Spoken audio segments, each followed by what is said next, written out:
ধন্যবাদ। বিসমিল্লাহির রহমানির রহিম। শহীদ রাষ্ট্রপতি জিয়াউর রহমানের 89তম জন্মবার্ষিকীতে আজকে গণস্বাস্থ্য কর্তৃক আয়োজিত বিনামূল্যে চিকিৎসা সেবা কর্মসূচিতে উপস্থিত ঢাকা জেলা উত্তর ছাত্র দলের সংগ্রামী সভাপতি জনাব তমিজউদ্দিন তানভীর ভাই, উপস্থিত ঢাকা জেলা উত্তর ছাত্র দলের বিপ্লবী সাধারণ সম্পাদক জনাব মাহফুজ ইকবাল ভাই, উপস্থিত জাহাঙ্গীরনগর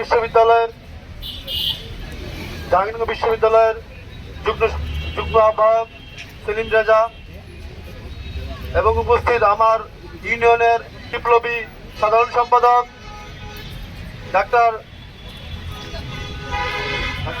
দুলাল ভাই এবং উপস্থিত সকলকে আমার আসসালামু আলাইকুম। আমার বন্ধু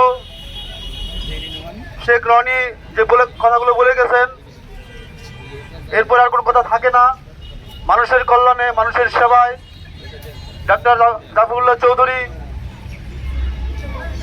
বিগত সময়ে যে আত্মত্যাগ করে গিয়েছেন, তারই ধারাবাহিকতায় আজকে এই কর্মসূচি বাস্তবায়নের লক্ষ্যে গণস্বাস্থ্য সমাজভিত্তিক মেডিকেল কলেজ সহ উপস্থিত সবাইকে ধন্যবাদ জানিয়ে আমি আমার সংক্ষিপ্ত বক্তব্য এখানে শেষ করছি। আল্লাহ হাফেজ। বাংলাদেশ জিন্দাবাদ, বাংলাদেশ জাতীয়তাবাদী ছাত্র দল জিন্দাবাদ, ঢাকা জেলা উত্তর ছাত্র দল জিন্দাবাদ, আশুলিয়া থানা ছাত্র দল জিন্দাবাদ। ধন্যবাদ সবাইকে।